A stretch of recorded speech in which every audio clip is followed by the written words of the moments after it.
আমার পুরো স্ক্রিনটা আসতেছে কিনা দাঁড়াও আমি তোমাকে দেখাই। ও করবে কি সাইড থেকে সরে আসবে, তার মানে হচ্ছে এটা বোঝার উপায় হচ্ছে পুরো টেবিলটা আমি সেন্টারে, পুরো স্ক্রিনের কম্পিউটার স্ক্রিনের মাঝে রাখবো না সাইডে রাখবো।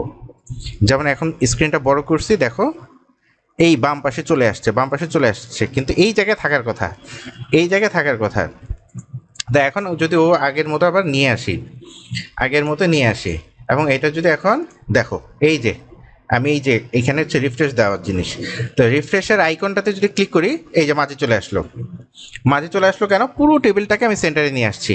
এই অ্যালাইন সেন্টার বলতে টেবিলটাকে নিয়ে আসা হলো, কারণ আমি লিখেছি কোথায়, টেবিল বর্ডারের এই সেকশনটাতে। ওকে ডান, ভালো কথা। সেল স্পেসিং কি জিনিসটা কি, এই লেখাটা যদি এখন আমি মুছে দিই দেখো কি হয়। মুছে দিলাম। ও হচ্ছে কি, আমি আগে বলে রাখি দেখো এই যে টেবিল বর্ডারটা আছে না, এই যে মাউসের পয়েন্টারটা